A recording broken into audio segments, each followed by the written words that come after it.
இன்னையோட டாபிக் வந்து least disk method thermal conductivity of a bad conductor பார்க்க போறோம். வெப்ப கடத்து திறன் பேட் கண்டக்டர் அப்படின்னா ஒரு கார்ட்போர்ட், மைக்கா, கிளாஸ் அந்த மாதிரியானதோட வெப்ப கடத்து திறனோட எக்ஸ்பிரஷனை பார்க்க போறோம். இங்க எக்ஸ்பெரிமெண்டலா சொல்ல போறோம். இந்த டயக்ராம்ல லேப்ல இந்த மாதிரி தான் செட்டப் இருக்கும். இங்க ஒரு ஸ்டீம் பாய்லர் இருக்கும். ஸ்டீம் பாய்லர், இதுல வாட்டர் நல்லா ஹீட் பண்ணும்போது 100 டிகிரி செல்சியஸ்ல ஸ்டீமை வெளியே தரும். அந்த ஸ்டீம் இந்த இன்லெட் வழியா இந்த ஸ்டீம் சேம்பருக்கு போகும். ஸோ ஸ்டீம் பாய்லர்ல இருந்து ஸ்டீம் சேம்பருக்கு தரும். ஸோ இந்த செட்டப்ல என்ன இருக்குன்னு பாத்தீங்கன்னா, ஒரு ஸ்டீம் சேம்பர், அதுக்கு கீழே எந்த பேட் கண்டக்டரோட வெப்ப கடத்து திறன் தெர்மல் கண்டக்டிவிட்டி பார்க்க வந்திருக்கோமோ அதை வைக்கிறோம். அடுத்து ஒரு லீஸ் டிஸ்க். இதுதான் எக்ஸ்பெரிமெண்டல் செட்டப். இது எல்லாமே ஒரு ஸ்டாண்ட்ல ட்வைன்ல கட்டி தொங்க விட்டுருக்கும். இங்க தெர்மோமீட்டர்ஸ் வைக்கிற அளவு ப்ரொவிஷன்ஸ் கொடுத்துருப்பாங்க. ஹோல்ஸ் இருக்கும் ஸ்டீம் சேம்பருக்கும். இந்த டிஸ்க், இந்த மெட்டல் டிஸ்க் லீஸ் டிஸ்க் அப்படின்னு சொல்றோம். இந்த பேட் கண்டக்டரை இந்த ஸ்டீம் சேம்பருக்கும் டிஸ்க்குக்கும் இடையில வச்சிருக்கோம். இப்போ ஸ்டீம் இது வழியா போகும்போது இந்த டெம்பரேச்சர் இன்க்ரீஸ் ஆக ஆரம்பிக்கும்.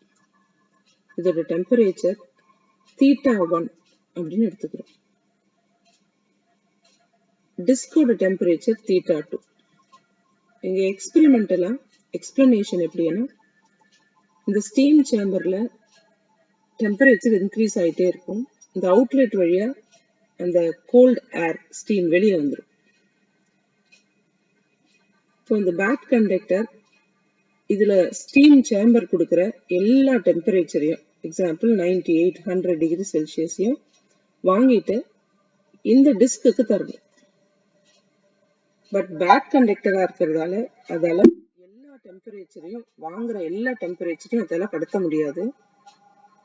ஸோ அது ஓரளவு டெம்பரேச்சரை கடக்கிறத இந்த T2 தெர்மோமீட்டர்ல பாக்குறோம். அது θ2 அப்படின்னு எடுத்துக்கோம். இந்த θ1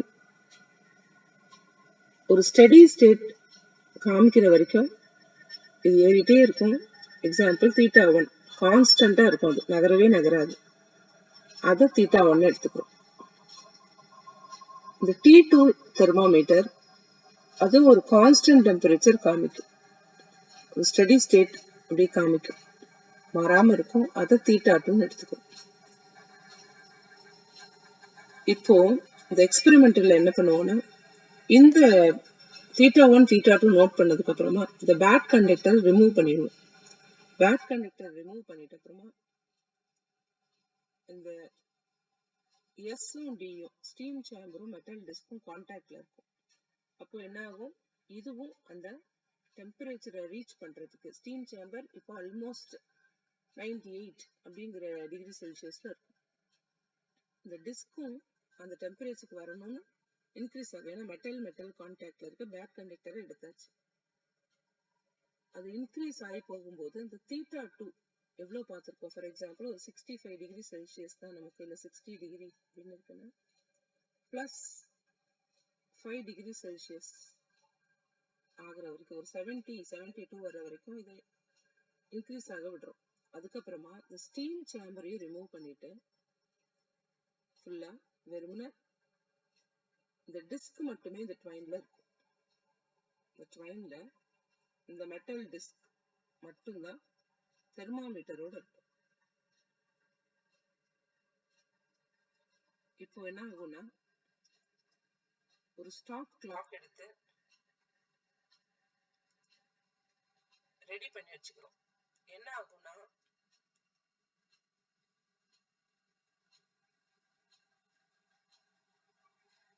ஸ்டாப் கிளாக்ல நம்ம வந்து θ டைம் நோட் பண்ண போறோம்.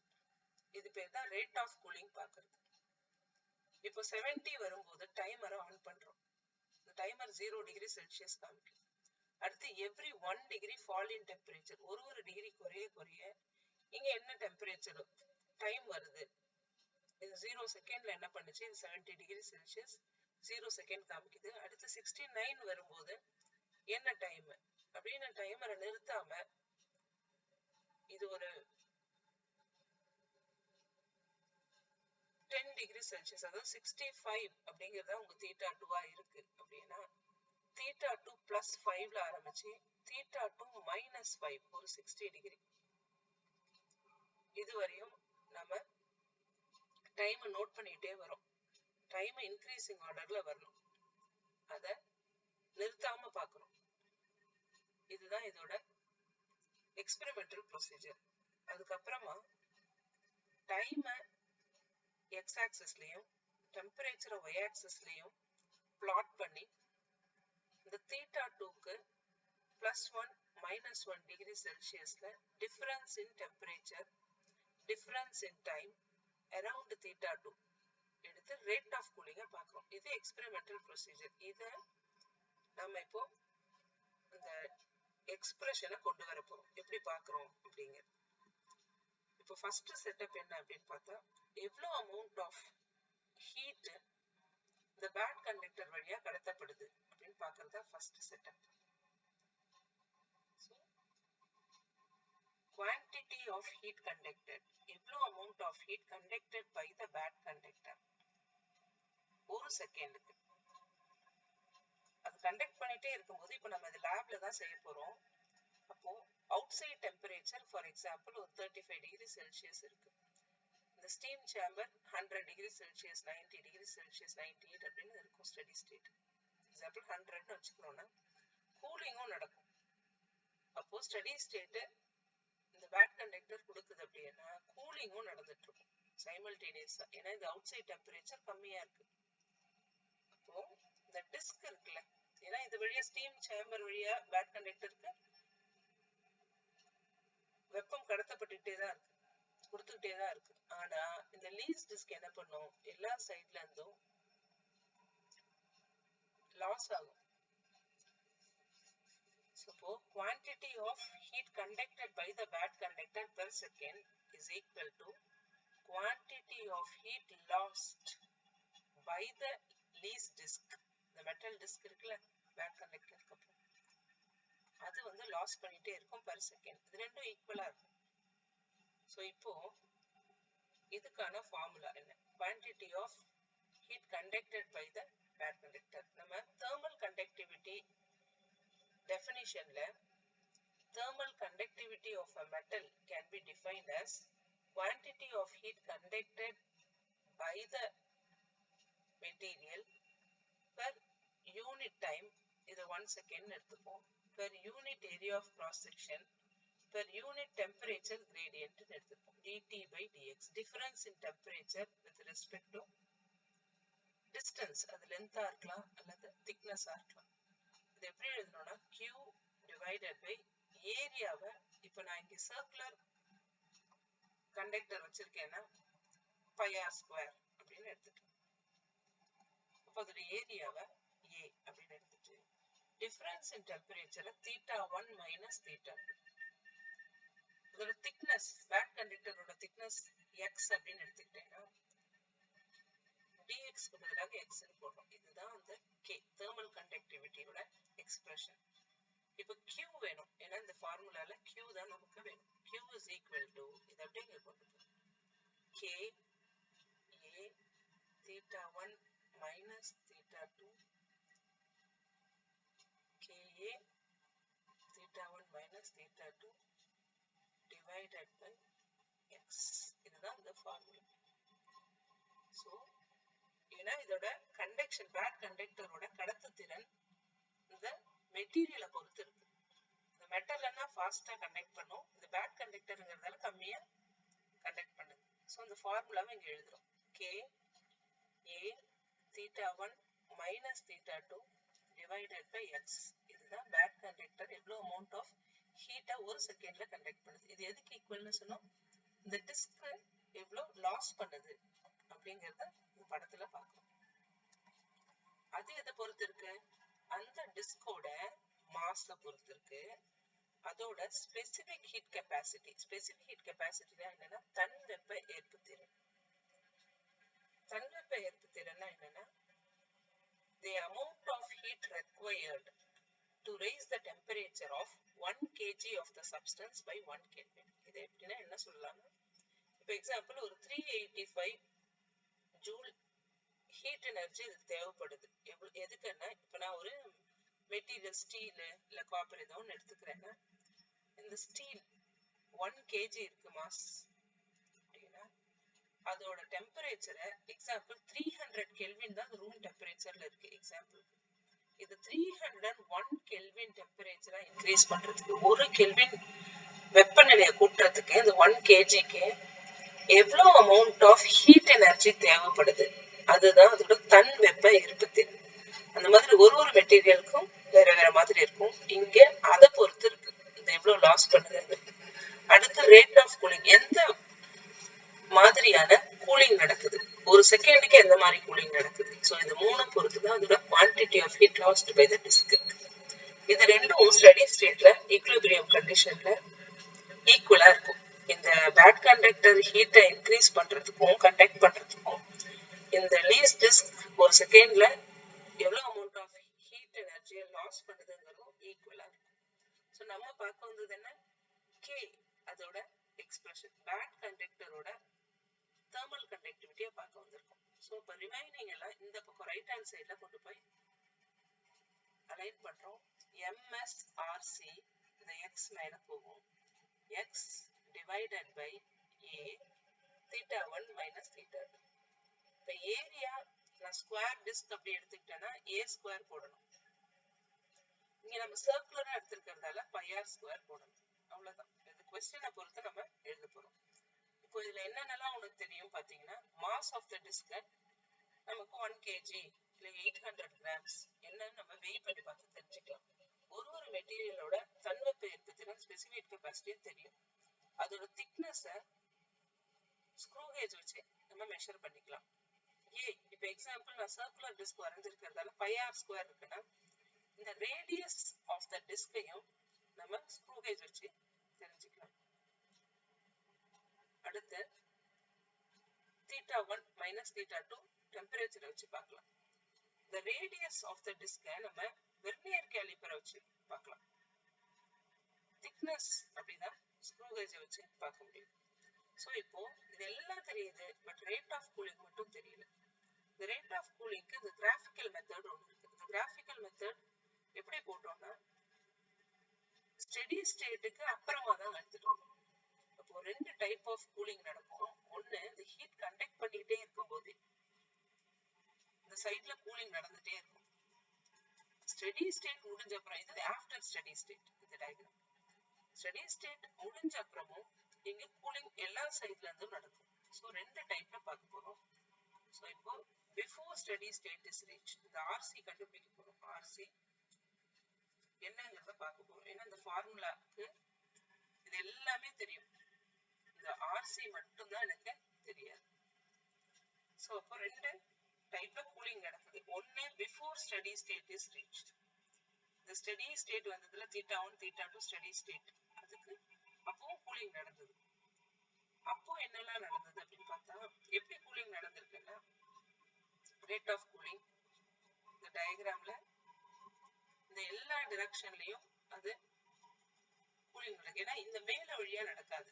அப்போ என்ன ஆச்சு, இந்த பிஃபோர் இது வந்து ஆஃப்டர் இந்த டயக்ராம், இது பிஃபோர்ல ஹீட் கண்டக்ட் பண்ணிட்டே இருக்கும்போதே கூல் ஆகுது.